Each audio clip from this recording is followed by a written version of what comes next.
I noticed from a distance that it was a massive vehicle. The stance is very good, and it looks like a tough vehicle to drive. And when we were already on the track, the JAC driver felt very confident, of course, and we were running fast, maybe about 140 at the maximum. Although I know that it could still go up in speed, and it felt comfortable on the passenger side. Well, I like the way it looks. That's for one. I like the combination of the boxy angular design and the lines that run through the body. The interior, I was surprised when I saw it because I really like the materials used. The build quality is good. There are a lot of features. It's pretty much loaded, and for how much it will sell, basically it's a bargain. It's a steal. Well, I first saw the JAC, of course, in the Rally of Champions of Hefei Turbo, and when I got there, I was kind of wondering what kind of pickups are these. They looked a little bit different, and when I looked closer, it was, yes, of course, the JAC, and it was the T8 version. My first impression of it was that it looked good. It looked very sporty and aggressive at the same time. And you know, its looks are very on par with other brands also. Yeah, first impression, well, at first, yun nga, nung dumating kami sa ROC, sa Clark, last Feb yun, me and my friends were like, okay, so nandiyan ang mga brands ng pickups, you know, kasi it's a dirt track, diba?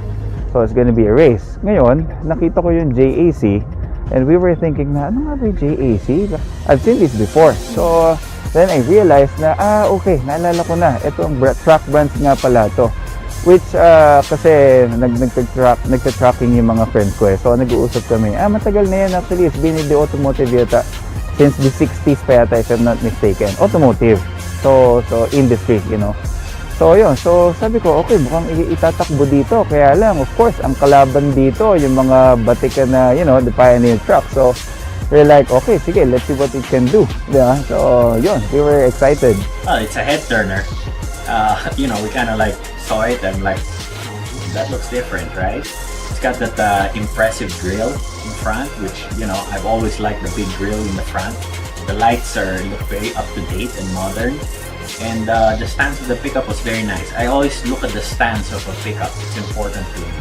I actually thought it was a four-wheel drive, and then I found out it was only a two-wheel drive. But you know, it stands like a four-wheel drive. Based on the specs, I was actually really curious about it.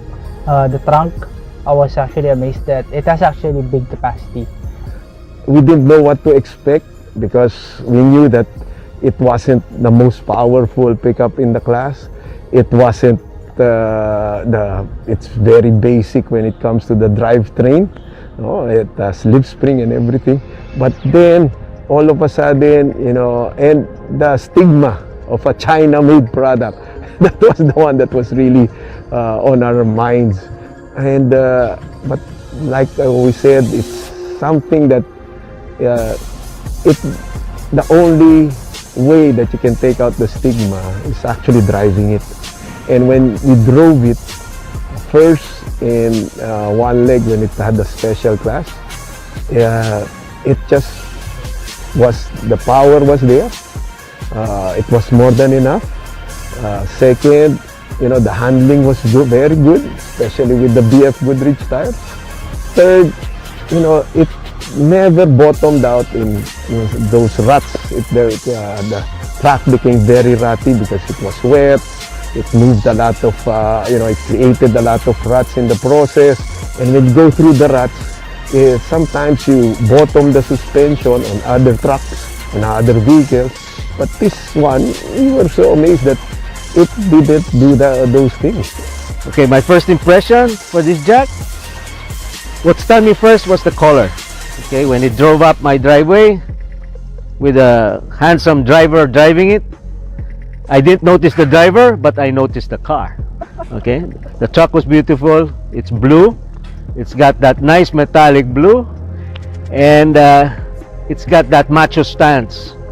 Okay, it stands right, high, and it's just a looker on the street or on the road. What more in the dirt?